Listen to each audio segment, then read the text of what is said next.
This episode is brought to you by Olive and June. And I'm a brand new fan of Olive and June because we're going to be talking about their gel polishes, which we're really excited to get. But prior to even this, like 2 weekends ago, Mats and I were out and he treated me to 2 Olive and June polishes that I painted my toes, and they look so good. I love painting my nails at home. As you know, Olive and June delivers up to 21 days of flawless wear with a high gloss shine that won't chip, lift, or dull. There's no damaging removal thanks to their new peel off base coat and salon speed soak off system. Say goodbye to the drama of gel removal. Olive and June's new gel mani system includes everything you need for a salon quality manicure in one box, and you can customize it with your choice of 6 gel polishes, which breaks down to less than $2 a manicure. There's a custom 5-finger LED lamp and the iconic poppy for easy painting with your non-dominant hand. They also have a high-performance cleaner solution, HEMA-free, 15-free, and always cruelty-free and vegan.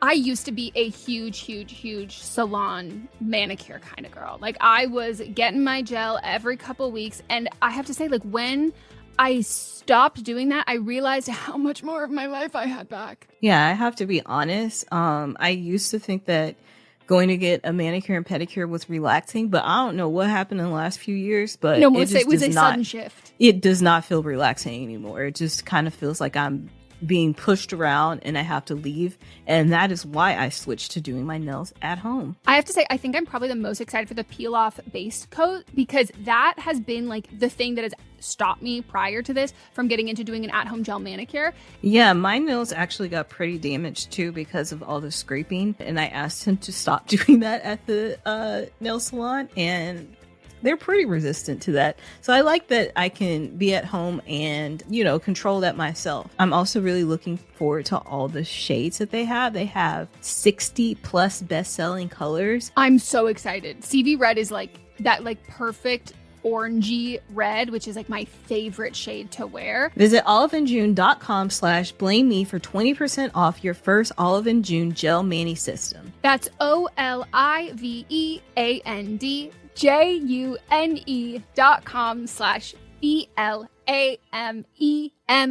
for 20% off your first Olive and June gel mani system. This Friday, see what critics are calling a cold-blooded masterpiece. Hello, Finney. You're dead. Dead is just a word. Did you think our story was over? Discover the secret. He brought us here for a reason. Behind the mask. What do you think happens when you die? It's time to find out. Ethan Hawke. I'm not afraid of you. You should be. Black Phone 2. Only in theaters Friday. Rated R. Under 17. Not admitted without parent. Finished training for the day?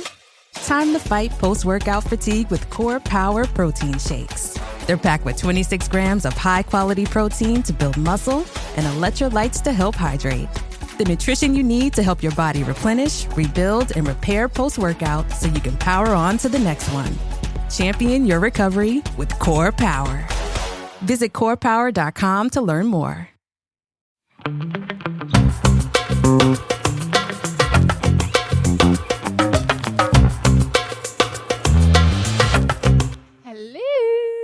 What's up, bitches? Sup, bitches? How you doing on this bitchin' day? Welcome to a brand new episode of Don't Blame Me, where we... Blame me. Oh my God, I love that. This is a podcast where we give you wonderful, amazing, life-changing advice, and that's what we excel at. So if you want to call in and be featured on an episode, you can leave us a voicemail at 310-694-0976. You can also send us a voice memo if you are not in the United States, and email that to meghanpodcast@gmail.com. And if you're like, okay, I love both of those ideas and I want some advice and I would love to be on the show, but I don't want my voice out there, then that's fine too. You can send us a written out email to that same email address, or you can fill out the form that's on our social media, or you can DM us on Instagram. For everything, you have to be over 18 and let us know how old you are, because that, of course, factors into the advice that we give, because it determines, where you are at in your life. But it is all anonymous, though we do need enough info to give you some good advice. So all of the things that are, the bullet points that you would say that you need to know in order to make a decision or form an opinion about a situation, give us all of those. there anything else that I say for that? Nope. I'm ready to just dive in, Ready to drive forward, hop in. accelerate. Hop in, bitches. We're giving advice. All right, ready? I, 31, have a friend, Bailey, 33. Bailey has a friend, Justin. Justin, 33. She's known since high school. Justin has been in a committed relationship for 7 years. Until recently, I've only heard negative things about his girlfriend. She doesn't come around even when Justin is hanging out with us. I have only been friends with Bailey for 2 years, and when she was catching me up on her lore, she made it clear that any feelings between her and Justin didn't exist. Justin has dated Bailey's friends, other women, with one lapse in college where they made out and he felt her up. It's important to note that Bailey has never had a romantic relationship, casually dated, or even had any sexual experience past making out and being felt up. A few weeks ago, Bailey's father passed away. Afterwards, I noticed more physical affection between Bailey and Justin. More days passed and I learned that they hooked up and basically did everything except for sex. I also learned that they have been flirting heavily for months, including Bailey joking about telling him to come over and fuck her. Important to note that a few days after they hooked up, Bailey and Justin and his girlfriend all went to a show and stayed in an Airbnb together.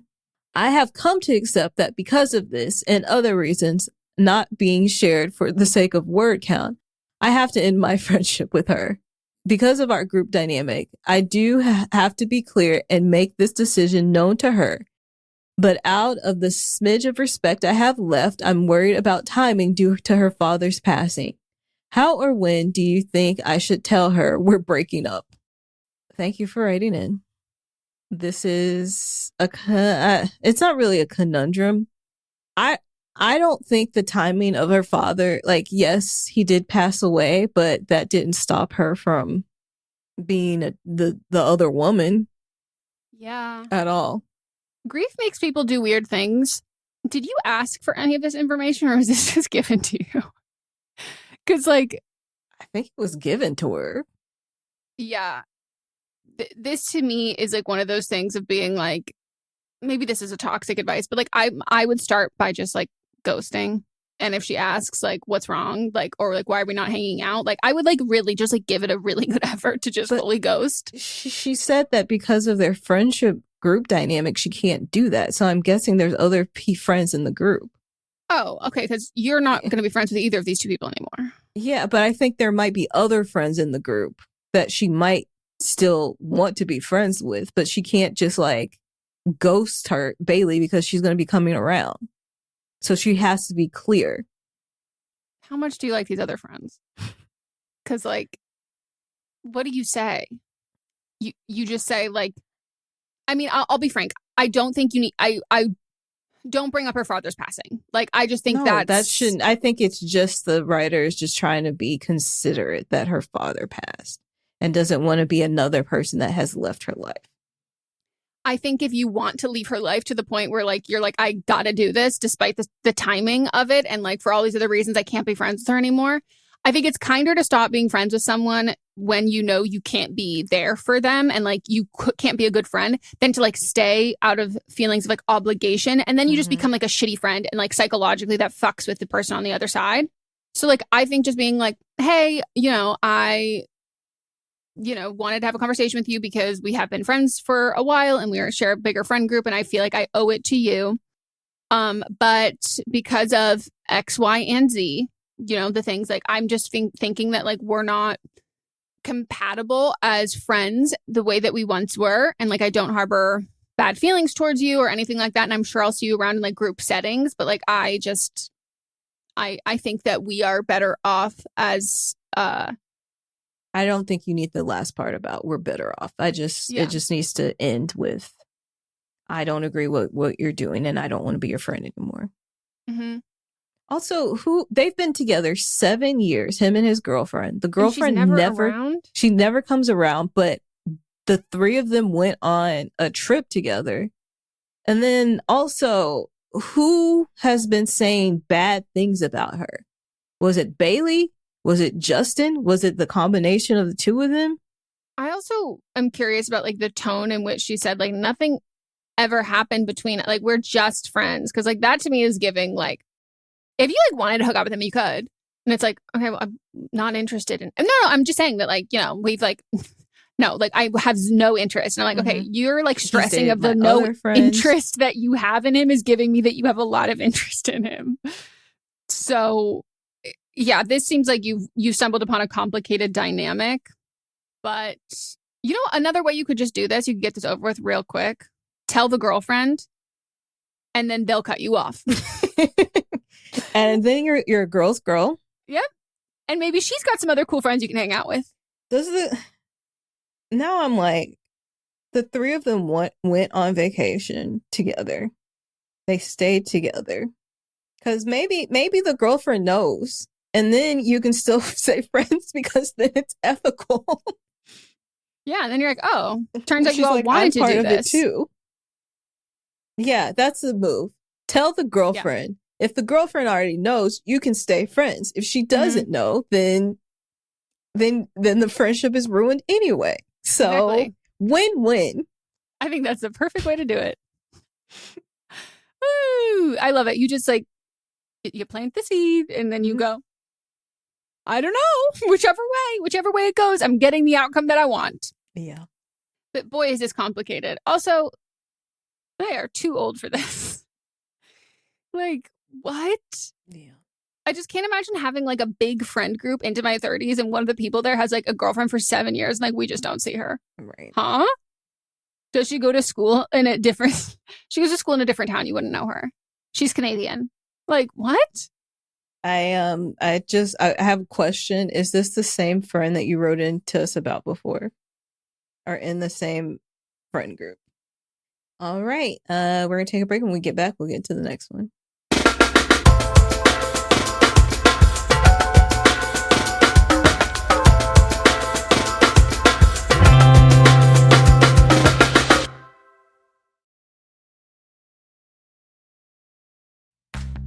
You chose to hit play on this podcast today. Smart choice. Progressive loves to help people make smart choices. That's why they offer a tool called Auto Quote Explorer that allows you to compare your Progressive car insurance quote with rates from other companies. So you save time on the research and can enjoy savings when you choose the best rate for you. Give it a try after this episode at progressive.com. Progressive Casualty Insurance Company and Affiliates. Not available in all states or situations. Prices vary based on how you buy. If you've shopped online, it's extremely likely that you've bought from a business powered by Shopify. You know that purple Shop Pay button you see at checkout? The one that makes the process from, I think I'm ready to buy, to, I can't wait till it gets here, so incredibly easy? That's Shopify. And there's a reason so many businesses sell with it, because Shopify makes it easy to start and run your business. Shopify is the commerce platform behind 10% of all e-commerce in the US, from household names like Mattel and Gymshark to brands just getting started. It gives you a leg up from the very beginning, with hundreds of beautiful, ready-to-go templates to express your brand style, so you don't have to spend time coding a website. Shopify allows you to tackle all the important tasks in one place, from inventory to payments to analytics and more. Plus, they have built-in marketing and email tools to help find and keep new customers, so you can easily spread your brand's word. And did I mention that iconic purple Shop Pay button that's used by millions of businesses around the world? It's the reason why Shopify has the best converting checkout on the planet. Your customers already know it, love it, and actually use it. If you want to see less carts being abandoned, it's time for you to head over to Shopify. Sign up for your $1 per month trial and start selling today at shopify.com/realm. Go to shopify.com/realm. Shopify.com/realm. Fall is my favorite time of the year, and whenever it comes around, I'm making sure I'm bringing out my softest blankets, I'm making my favorite soups, really any excuse to use my immersion blender, and just generally making small adjustments in my day-to-day life to reflect the coziness and inherent transitional nature of the season. I love switching things up this time of the year, and that can include updating your makeup look. From a simple just gotta get out the door routine to festive fall glam or maybe even a Halloween look, Thrive Cosmetics is your go-to for completing any fall look. Plus, every product is 100% vegan, cruelty-free, and made with clean, skin-loving ingredients that work with your skin, not against it. My personal favorite product that I absolutely recommend adding to your makeup bag if you haven't already is the Liquid Lash Extensions Mascara. It's the only mascara I wear anymore. I have it in a brown shade, which just feels a little less harsh than a black mascara. And it's a tubing mascara, so it doesn't run or smudge, and it just makes my lashes look so beautiful and long without any clumping. My favorite part, because I got so tired of working hard to get every last bit of makeup off when I was using other mascaras, when it's time to take it off, it just slides right off with warm water.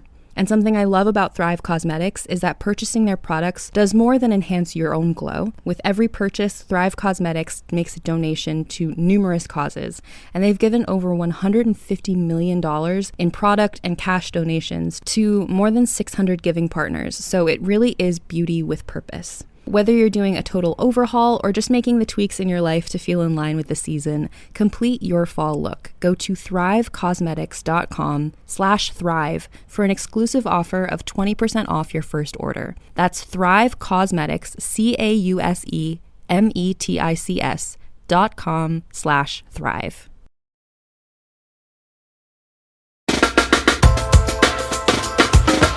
We're back and it's time for the next. Okay. Dear Meghan and Melisa, I have to do the formalities. Within the past year or so, I, 28, straight female, that's a new one, have decided I want to start dating. Unfortunately, I don't have much prior experience. In middle school, I was the weird kid. In high school, I was never asked out, which was fine. I was generally pretty happy with my life, and I told myself all in good time. But it did hurt a little knowing that I was never desired like my friends. Then college came. I studied fashion at a tiny liberal arts school, so my pool of eligible bachelors was slim. Straight ones. I added that part just for anyone who's maybe not picking up on that. I think that's why she told us that she was straight at the beginning. Yeah. Yeah, it's like, hey, if I wasn't, I would have been crushing it. Swimming in it. Exactly. My freshman year, I had a 9-month situationship with a guy from another school about a half hour away. We met on Tinder and only hung out in person a handful of times. It ended because he got a girlfriend. Oof, and I found it on Facebook. It was awful being reminded of that feeling that I had in high school, that I was not desirable. I had crushes after that, but they were never reciprocated. But again, I was happy with my life, focusing on my education, and still telling myself all in good time. Which brings us to today. While I'm still happy with my life, I'm really struggling to put myself out there. I'm worried that my lack of experience, i.e. confidence, is holding me back. I'm not looking for anything serious. I just want to get to know people, but I don't even know how to approach someone. Also, I was raised Catholic, so while socially I don't have issues with sex, personally it brings up a lot of complicated feelings. I don't think I could just casually hook up with people. Any advice on where to start? I'm a Cancer and sensitive, but I do appreciate a slight reality check every once in a while. You're also a great writer. And since you're Catholic, there is a loophole. There it is. Put it in the butt. Fuck in the butt. Just joking. I think lack of experience and confidence are two separate things. And I think and I also want you to know that you don't have to have sex with people if you don't want to have sex. Like that's not like going on dates is where we start. And it doesn't even have to be like, at this point, maybe you're not dating for a relationship. You're dating just to figure out how to date because you've never done that before. And that is more of a numbers game than I'm interested in you and reciprocate feelings game. Just so that you can learn how to talk to somebody. And then that builds up your experience. And then once your experience is built up, then I think the confidence comes from that. Yeah, it's something that like you can't like study and prepare for without like having firsthand experience. Like that's where you get the confidence from it. You can't prepare enough to get super confident. Like it just doesn't happen because it's not about self-confidence. Like it's about like confidence in something that like you haven't done before. That's like the first time you drive a car. You're not confident in that because you're confident in yourself. Like I actually haven't done this before. So like there are so many like variables here that like I don't even know about the variables because I haven't participated in this yet. So I think that like a great way to like lower the stakes and like to make, because unfortunately Melissa's right, like it's a numbers game and the numbers game is inevitable. Everybody has to go through it. It is, I think, one of the most exhausting parts of it because like it's like, oh my God, it just feels like a slog. And it's like, well, dating's supposed to be fun. Sure, totally. It's not always fun. Like there is something that's kind of just about like, oh, I have to put myself out there. I have to do this. And it's not always going to feel like a rom-com movie montage, like getting ready. Like I feel beautiful and gorgeous. And like I meet someone and like we hit it off and there's sparks. Like sometimes like it really fucking sucks. Sometimes it feels like a slog and a drag. So like I think a great way to do it is to like have a friend schedule dates at the same time in the same location, sit across from each other, like not from the tables, but like across, you are in each other's eyesight at a bar, and you give yourself, okay, we're going to stay here for an hour and then we're moving on to like the next location. Because I think the worst thing that you can do, especially when you like, you don't even really know what you like or what you want or any of this stuff, is to get too invested too quickly. And so like you create a time, like a time frame for how long you're going to be there. What, one coffee, 2 coffees, whatever, drinks, I don't know, whatever you want to do. And you do that with a friend and then you leave and you're like, okay. And then you try and do that again. You do that again. And it builds up a confidence because you feel like a sense of security because you have like a friend there and you are making this so there's not this, like you said, like we're like sex at the end of the day. Like it's not that. Like we're not even, that's not even on the table. If you create the parameters of the date to begin with, and you don't have to tell that to the person you're on a date with. You just say like, oh, I've got another thing that I've got to do at like 8. I can meet you at 6. And like, you've got this like window. And I will go even farther to say that like a lot of people will do this. And I mean, I think that's great advice in dating in general, regardless of how much experience you have, is like to create a set time frame. And like, if you like the person, go longer. I wouldn't even do that now. Like, I think that like, you can't really know if you like someone versus I like the feeling of being on a date, or like, I like this, like to know that to distinguish like the feelings that you're having for a person versus the experience. So like I wouldn't even extend it if you like the person, but like you can see them again if you want to. But I think doing that and like even figuring out and like writing down like what are some things that are attractive to you when you see someone on a dating profile? Like what are the things that you are interested in? And or even just like swipe right on like however many people that you like, and then look through it and be like, what are the commonalities here? What are the things that I'm seeing that I'm liking here? And bring that up on the date. Like there are certain things that like, what are you interested in about this person? Bring that energy to the date. Or just make sure they're not, it's hard, you know, in a dating app to even see if somebody's a weirdo, but like just see if there's just like, okay, there's nothing wrong with this person. Let me just meet up with them and just, or have a FaceTime with them. I think like, because she hasn't dated that much, she doesn't know what she likes. So yeah, that's what I'm saying. So like, but looking at what you have there to be like, okay, so what are patterns that I'm noticing in this? Like, are there certain things that I'm noticing that I'm liking here in this? And this is advice I'd give to everybody, but I think like you need to get off the app quicker in general. And like, the issue is like when you don't meet up with somebody, you can fill in the blanks in your head and you'll build them up. So like, even if it's someone where you don't have to be like, oh my God, I'm so obsessed with this person. That is actually bad. Yeah. Because you've created a person in your head. And if you're like obsessed with someone that you see swiping on the apps and just from their profile, that's awesome. I want you to go on 5 dates before you go on a date with that person. Like that is because and I don't want you to keep talking to that person. Like you have to burst the bubble of this because like you have to get comfortable with knowing what you want. And if you go into something being obsessed with someone or being like so into someone, you're not going into it for you. You're going into it being like, how can I get them to be interested in me? And even if you're like not aware that you're doing it, you are. When you build someone up like that, it no longer becomes about like what you like and what you want. And that actually makes you the least attractive version of yourself. Yeah. I was at, what's that Joe's place that you were like, that's old. It's been there forever. The smoothie place. Oh, Joe and Juice? Yeah.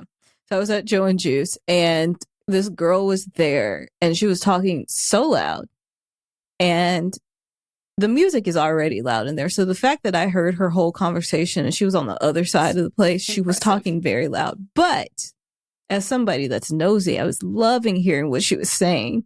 But she was talking about how, like, for the week, how many dates she had lined up. And she was like, I just want to get out here and meet people. And so, like, I'm not, like, if I actually like them, cool. But I'm just trying to just get myself out there. So she was had somebody every single night for the week. It's the best mentality to have. And like, that's why like I'm giving the forewarning, like you'll burn out. Like it'll exhaust you. It'll be frustrating. It'll get annoying. But like it's decision fatigue. Like you can't, you're incapable of making a decision because you have so many options. And people talk about that all the time on the apps. It's like an endless way to swipe and endless and all of this kind of stuff. And then it becomes you get like a high from whenever you match with somebody, but sometimes you don't talk, which some of the apps like Hinge has started to limit. Like you can't, once you've matched with like, I think it's like 8 people, you have to talk to those people until you say no. Oh, that's good. Yeah. Yeah. So I think like, yes, there's too many decisions. There's all of this kind of stuff. Like there's too many options. So it makes it harder to make a decision. So make more decisions as opposed to like doing all of this. And I think like we think of like the vetting, like there are safety vettings to do 100%. Most of that has honestly, like you're not, like you said, you're not going to know that from the profile. It really just has to do with like the time that you're going to a place, the location that you're going to, and like making sure that you are arriving in your own vehicle. You are leaving in your own vehicle. Yeah. And, you're aware of your surroundings. And like, unfortunately, that's like kind of all you can do to prepare. You cannot vet someone to like make sure they're not like a fucking creep just through messages. You just can't. And so I think like, but I do think that like you can't, even though creeps will like, some can outlive a first date, but like I think that like looking somebody in the eyes and having a conversation that will weed more people out. Some people are just fucking weirdos and they hide it for a lot longer. Yep. But meeting them will help with that. Yeah, it eliminates a lot. But also dating apps aren't the only way to meet people. Like Megan said, like going to a bar or something, or joining clubs. Like I don't know what you're interested in, but find out like what type of things are in your area. Because like I know we're in a big city, but there's like breakfast clubs and dinner clubs and lunch clubs and run clubs, and we like to go play games in the park clubs, and there's a club for anything. Yeah, do you like to run while on cocaine? We have that club too. There are other clubs. There's even like ones that they do like a city crawl for going to certain food events during the week. So like find niche things that you're interested in and join them and see what's up. Yeah. And I think if you're really, really nervous about like going on a date, like a first date, make a new friend first. Like reach out and like make a new friend and do that part of it first. Cause I think that's so much more nerve-wracking than like going on a date with just some like random fucking dude. So I think like if you can get yourself comfortable with that, and I'm not going to suggest have your friends like set you up with people who are in like long-term relationships or anything like that, because like that can feel like an added pressure, but just keep that in the back of your mind as like, hey, if once this is for me to get comfortable with dating, I might not meet my person on a dating app, but this is one of the ways that I might get more comfortable putting myself in situations with new people. And like, I get comfortable with the actual aspects of dating. And then once I feel comfortable with this, I can still stay on these apps, but I can simultaneously be joining clubs and doing other things, making new friends. And like those friends might set me up with someone, but I'm going to do something that's proactive in this, but it doesn't have to be the end all be all. So like treat this like practice and go out with people who like, you have an interest in, but not the same people. Like you should never have a crush after you match with someone on a dating app. Like, before meeting them. Like there should be no feelings to that level. And I think if you recognize you're starting to do that, then I think just do Melissa's thing and join clubs and start things that are not just dating focused and work on that first. Yeah. But this is also so common. Very common. All right, we're going to take a break. And when we get back, we'll get into the next one.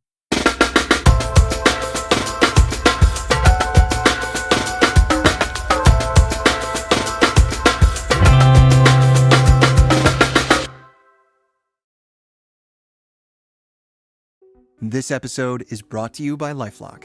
It's Cybersecurity Awareness Month, and LifeLock has tips to protect your identity. Use strong passwords, set up multi-factor authentication, report phishing, and update the software on your devices. And for comprehensive identity protection, let LifeLock alert you to suspicious uses of your personal information. LifeLock also fixes identity theft, guaranteed or your money back.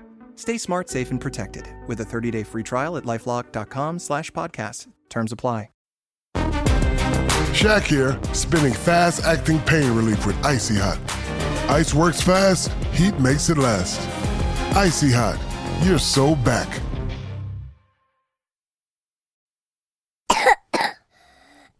Ugh, the sick day struggle is real. But with Dimetapp, it doesn't have to be. Children's Dimetapp works quickly to soothe multiple bothersome cough, cold, and allergy symptoms in a single dose. Our fast-acting formulas are designed with kids in mind, so they get everything they need and nothing they don't. Available in liquid and on-the-go chewable tablets. Tap the banner now to shop at Amazon and say goodbye to the sick day struggle with Dimetapp. Use as directed.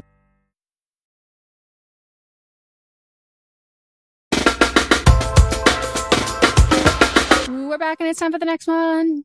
I'm first. When you spell my name with 2 L's, it's just 1 L. Mole. Does that anyone have 2 L's? Yeah.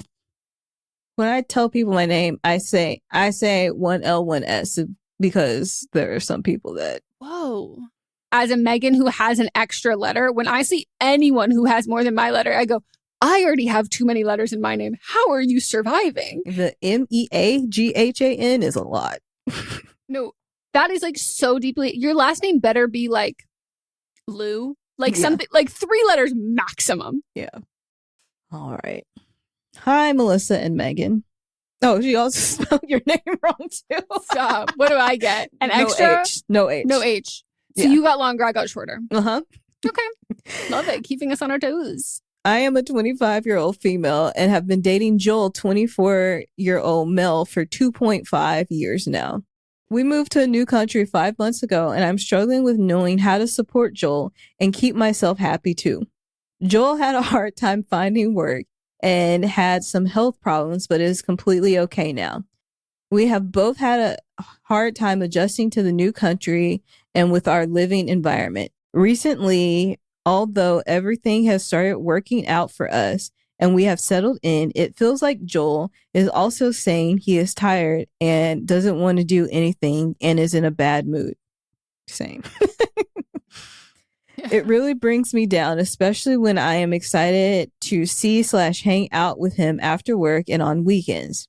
He spends all this time on his phone and doesn't really have many friends separate from the ones we share together.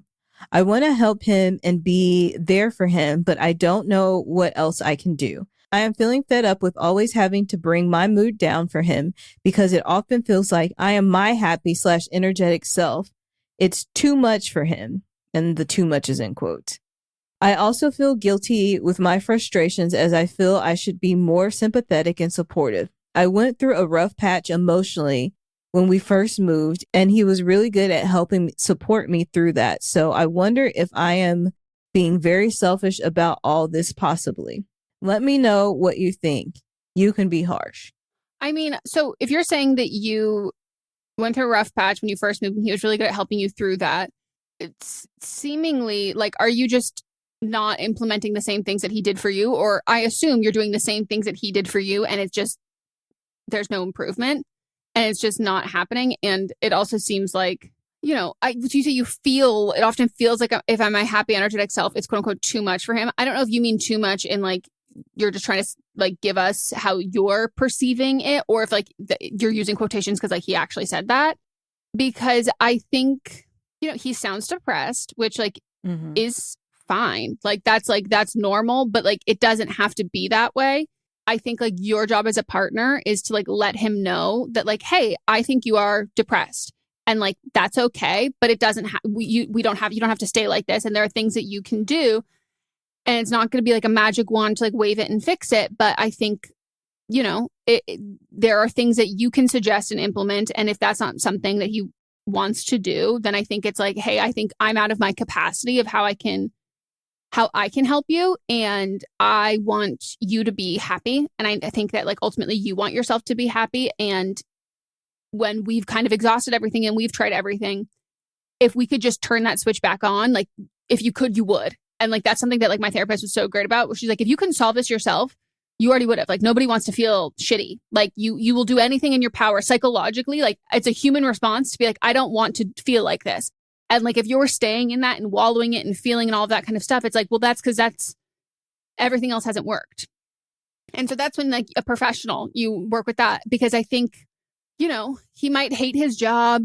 He might, and he also might have had to like feel, and this isn't like to make you feel any sort of type of way, but like he might have felt like he had to put his feelings on the back burner to help you process this and get through this. And that can seem from the outside that's like, oh, it's cathartic for both of us. Now we're both feeling good. But like, he put his feelings on the back burner to help you. And that is something that like he does still need to address how he's feeling. But you also said he had some like health problems, but is like completely okay now. But if he's like always really tired and in a bad mood, and it can be just like straight up depression, but it can also be depression like mixed with some continued health stuff, or even like side effects from medication or something or whatever. And just the adjustment period like is obviously hard. And I'm curious he had a hard time finding work. So did you move because of your job? That's what I was thinking. Yeah, that's exactly what I was thinking. Because I'm wondering if the friends that you share are work friends that you have. Or if like it was something where you were working already, like maybe you were like flying out and you met people before then and you already knew them. So I don't know. But I understand like how you're feeling as far as, because like there was a point where it seemed like everybody was just sad. And whenever I asked anybody anything, they'd be like, doing the best I can. I'm like, well, I feel great. And then I can't share that because I feel like I can't share it because then, they're already low. So I don't want to make them feel any worse. With how you're like trying to work with him and be there for him, are you doing the same thing that he did for you as far as like whatever he did? Because it might be something else. Have you asked him flat out, like, I noticed that you've been down lately and on your phone and you don't really like seem like you want to spend that much time with me, and I really look forward to being with you when I get off work. Is there a better time that we can connect? Or is there something I can do? What can I do to support you? Because I understand, like, you were there for me before, but I want to give you the specific support that you need. And I also would like to know, like, when you were like, I feel like I have to bring my mood down because if I'm my happy, energetic self, it's like too much. Mm-hmm. I think like, I can kind of get like a caged Yorkie because I work from home. A lot of energy. Mods does not work from home. He has like a long commute. And so like there are some times where I'm like, it's a weeknight and I'm like, Megan, he's had to like have conversations with other people and like be social all day. Mm-hmm. I haven't. So like this need for me to get met is not like, he's not the person who is, it's not his responsibility to meet that need because he's already reached his capacity. And because I haven't reached that yet, like there's ways to like find ways to like enjoy doing something together. That's not just like, talking at someone who's like, I just like kind of just need to like be quiet. And it's like, sit and watch a movie together, like sit and watch a show together. But also like, is like Melissa said, like, have you flat out, like straight up just asked him? Or is it like, you can tell his mood is off and he's like, oh, I'm just in a bad mood. Like, do you ask why? Like, do you're like, let's talk about it? Or is it like, hey, I've noticed that this has been going on for like this seems like it's been for a while. Like, are you liking your job or not? Like, let's talk about how you're feeling. Because some people are really good at just like outright saying how they feel to like a person and be like, hey, I'm feeling like this, or this is what's going on in my life and I want to tell you about it. Other people, like, they keep it to themselves. They didn't grow up in a way that was like something that you do. And so not that I'm saying that he's waiting for you to ask, but that like, you don't burden somebody with your problems, which again, that's like a learned behavior. That's not like how he should feel, but like you don't burden somebody with your problems or your feelings unless they ask about it. So I do think that there is part of that, but like, if you're saying like, he really brings me down, is that intentional? Like, right. Is he in like a vindictive, like nasty, bad mood where he has to bring everybody down? Or is it you being like, oh my God, like I have like so many things. And it's like, let's go do this. And it's like, hey, I'm like, it's like a Tuesday. I'm really tired after work. Can we rain check? And that's what brings you down. Mm-hmm. Versus being like, oh my God, stop talking so much. You're driving me crazy. Like the world is on fire. Like, I don't know how you could be like, what is the intention kind of there behind that? Because the malicious one to me is like not, I know you moved to another country with him, but to me, that is like not something that I find that you can solve on your own, let alone sometimes even at all. Like, it's just because like that's hurtful, like to want somebody to be as miserable as you. So if this is also affecting your relationship, therapy, I think he needs individual therapy without a doubt, but like couples therapy too. But if the frustration is that like he's miserable and he's doing nothing to change that, then that doesn't become about him anymore. That does become about the relationship. And so to me, that's something where you go like, hey, I love you. I care about you. If you do not get some help and professional help and like actively work on this, like I can't be in this relationship because this is not, it's not fair to me. And every time I've been like in like a very bad depression, if I'm like so cognizant about how my feelings are affecting other people around me, to like a point that's like detrimental to like my own mental health, that I'm like, I'm making it worse for me for that. So I think if he doesn't want you to feel as bad as he is feeling, which he shouldn't, I think hopefully you saying something like that will get him to like lock in. Yeah. Because also he's not choosing to feel poorly, but he might not be choosing to make decisions that can help him with his mental health to feel better. Agree. All right. We're going to take a break. When we get back, we'll get into the final one.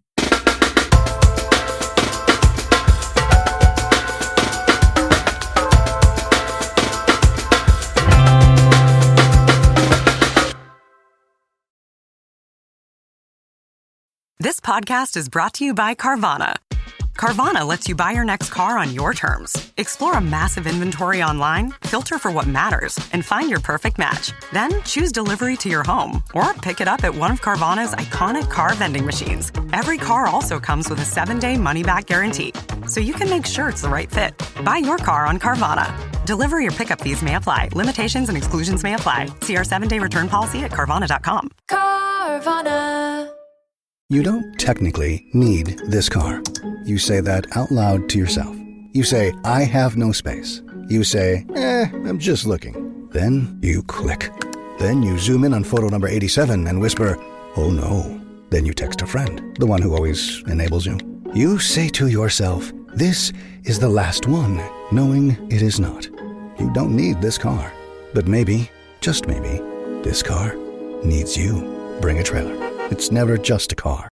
This is a real good story about Bronx and his dad, Ryan, real United Airlines customers. We were returning home, and one of the flight attendants asked Bronx if he wanted to see the flight deck and meet Captain Andrew. I got to sit in the driver's seat. I grew up in an aviation family, and seeing Bronx kind of reminded me of myself when I was that age. That's Andrew, a real United pilot. These small interactions can shape a kid's future. It felt like I was the captain. Allowing my son to see the flight deck will stick with us forever. That's how good leads the way.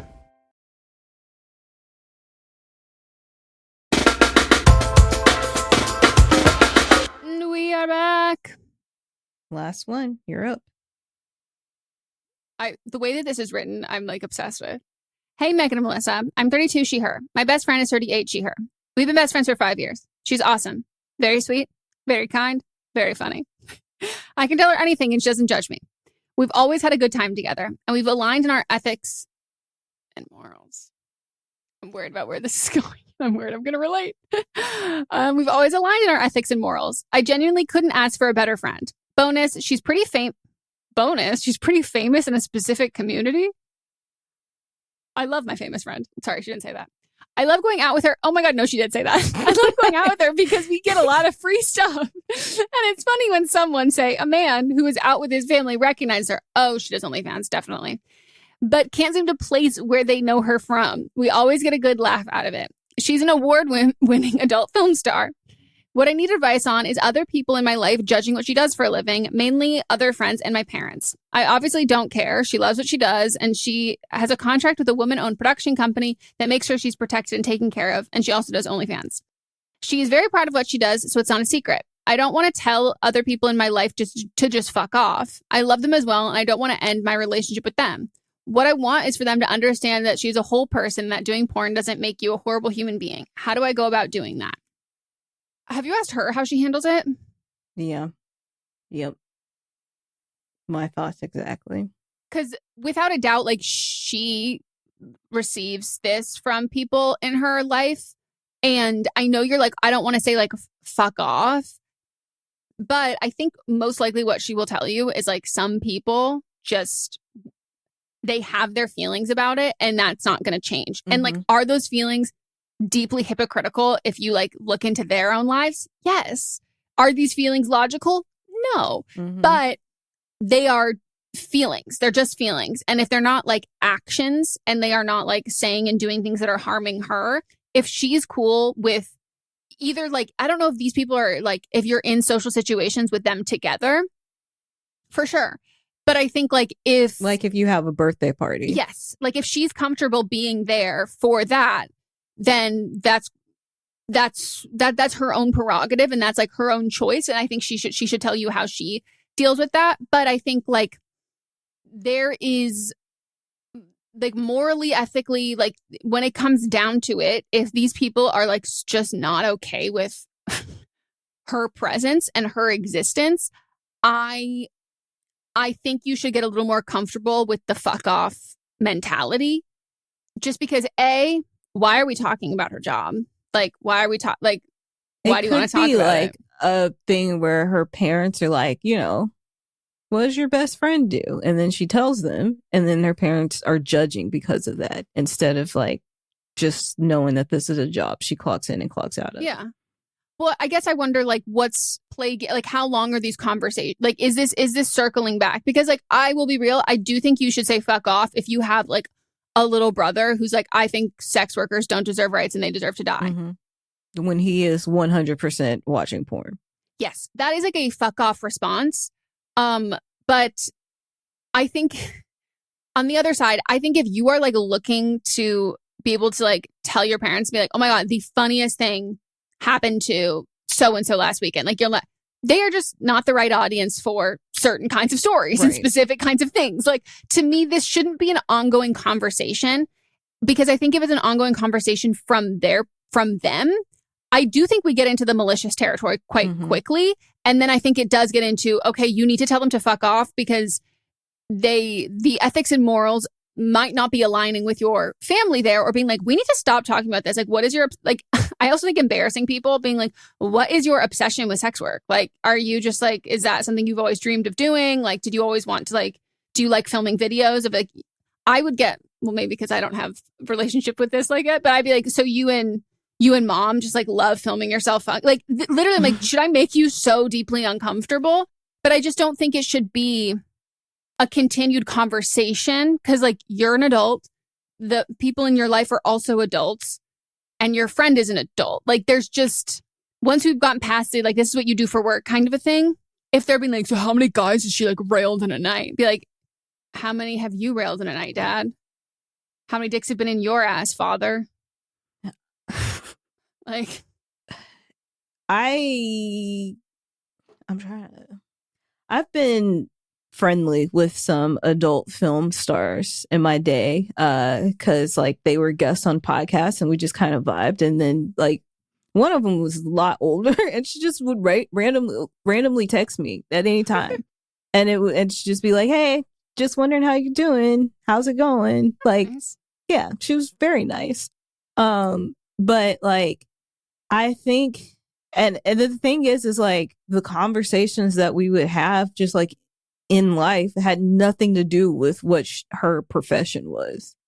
And maybe if you're afraid of people judging, then it's more like she just works in entertainment and leave it at that.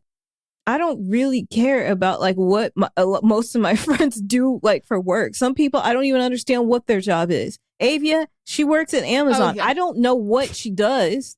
She has something to do with making sure stuff looks good on Avia and her husband were in my dream the other night. I forgot to tell you. They're not married, but okay. Well, they were in my dream the other night. Have you ever where have you seen him? Melissa, of course I haven't. So it's just some random man. I specifically, you can't make up a face. Social media. Like he hates Melissa, social media. Melissa, it was just his essence was there. It's just it quite literally. It was just his essence. And you asked me to describe what he looked like. I have no idea. But Avia was there. I knew it was Avia. Yeah, that's hilarious. But like so many of my friends, I'm just like, okay, like I don't. Why is it such a conversation? Or is it more so that you want to, yourself, you're like, I need to make sure that people realize that she is a whole person, as you put in this conversation, and they're not just judging her because of her career. And if that, I think like that is a wonderful mentality to have. I would get into sex work advocacy because it doesn't have to be specifically about her. Yeah, she's not an exception to that, to be like, well, they need to see her as a person. It's like, well, we should see everybody as a person. Right. But I think like if you are trying to, you're like, I care about this person so much, great friend to me, and I want other people to like see beyond this and like see that this is like her career and have respect for her in that. I do think you are so personally invested in this specific relationship. I think your friend will tell you being like, it is not worth your fucking breath. Like, it's just, it either happens and someone cares about me as a person or they don't. And like, that can't be my concern. And like, I shouldn't have to work so hard for that kind of respect. And I think for you don't want her to have to work for it. So you want to put in the work for her. That's again, just like not how it works. But like, if that is something that you feel like very strongly about and it happened to be because of you've witnessed this with your friend, then I do think that like sex work advocacy, like all of those things, like I think there are ways that you can channel those feelings and making a difference in a way that isn't so, you're not so emotionally tied to like people that you love. Cause like you obviously want the people in your life who you love to like love each other and to like really get along and all that. And like, unfortunately, like that's, if you're also not willing to like cut someone off for not that, you're not willing to like pick a side. I do think if you keep pushing, you are going to have to pick a side. Yeah. Yep. Yeah. I'm also just like, I'm not in the I'm not the kind of person who's like, let me plead to you about why this person deserves human decency and rights. Yeah. Like, it's like, I promise you, if you have to try that hard, that win is not a real win. Mm-hmm. Like it's not. And your friend's already been through this. And if before. if they are like, if it's like a religious thing, just remind them that sex work is the oldest job that has existed, and Jesus's best friend was a hooker. Yeah. So she wasn't selling Mary Kay, like even though that was her name. Mary Magdalene. It was Mary. Oh Magdalene. my God, I forgot. I was like, it's Magdalene one. Forgot Mary was the first part of that. But yeah, it's just like this whole thing of being like, it's a disgrace. And I'm like, oh my God, you sell Tupperware. Like you're in an MLM. Mm-hmm. All right. Well, I'm glad that you, writer, gets to enjoy all the benefits of her job too. I know. I was like, I love my friend who's famous. And I was like kidding. And I went, oh my God, no, you actually do. Mm-hmm. But I have to say that like, that is so funny. Cause like I've had that with like friends who have been in like more like, like not children's programming, but like things that people would have seen as kids. And so when they get older, they're like, wait, did I go to high school with you? Like, did I grow up with you? Every time I'm out with people always say that. She's like, no, I'm from And so like, it's so funny. Like I totally get that point of it, but I can't even imagine how much fucking funnier it is of like someone trying to like, I'm like friends like you were on Disney Channel and they're like trying to place this person, but I'm like, you're not getting it. They think you went to elementary school together. They think you did this. And the person's not being like, oh, you know me from TV. Cause like it's usually a very fucking weird thing to say. But I can't imagine if that's already fucking hilarious. I can't imagine how much funnier it is when it's like a man with his family trying to play someone. It's like, you've seen me have sex. Mm-hmm.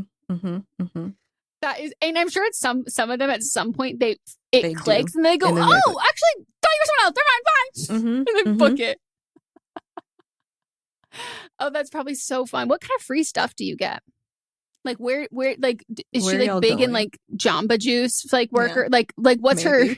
What if she found her niche is out and about? Like her, She I might would be love one to of know. those cake sitters and everything, every bunt cake thing. The way that I would cater my sex work to the things I wanted for free.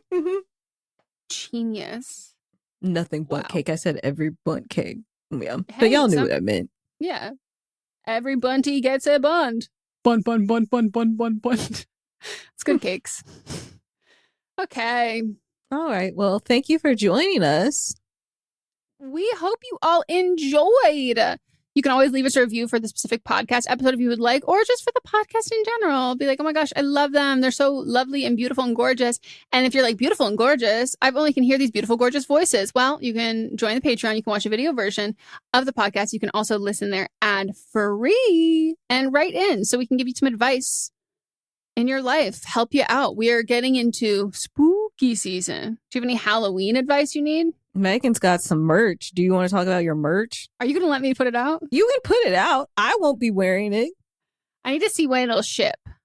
Because maybe that ships out pretty fast. All the merch that we got came like within a week. Okay, perfect.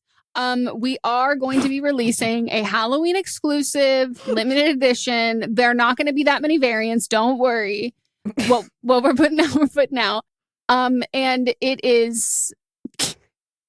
How do I sell you on this? It's the thing that Megan went to a store and was like cracking up about what it was. And I kept saying, I hate this so much. I hate this so much. And I think if you listen, you know exactly what we're talking about. But yes, Megan has come out with a Halloween exclusive for it.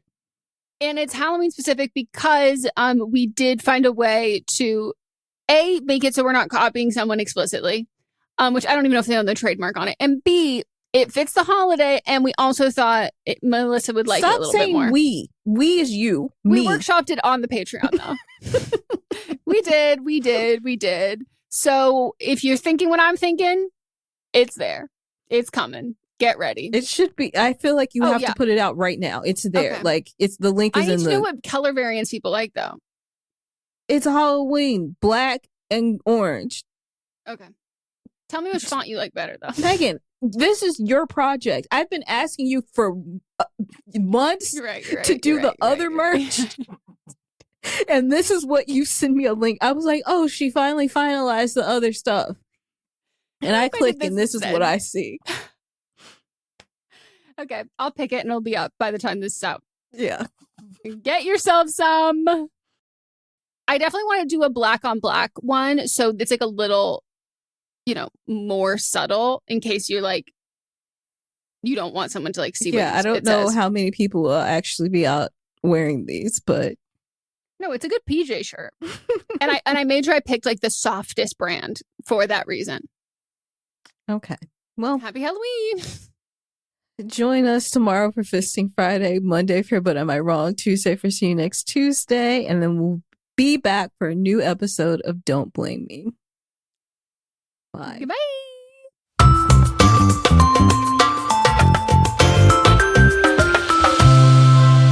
This is a Sister Sign production hosted by me, Megan Rinks. And me, Melissa D. Montz, plus Diamond Imprint Productions. Post-production by Coco Lorenz. Production assistance by Melanie D. Watson. And music by Ryan Hunter and Giacomo Picasso. There are vampires out there. They walk among you, shoulder to shoulder in the dark. Heading to work, heading home, going to the bar. It's a life just like anyone else's, and I have grown used to it.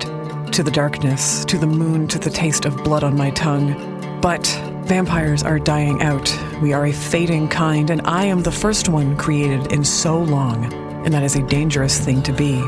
Those who came before me, elders of all stripes, they do not want to see our kind gone, and they will do anything to keep their power. And for myself, and for Grace, who created me, that is a sword that hangs above our heads. And the worst person of all carries our secret, and he will use it however he sees fit. Who do you look to when things are at their darkest? From the creators of Parkdale Haunt comes Woodbine, a podcast about monsters, dreams, and changes, those you want and those you never saw coming.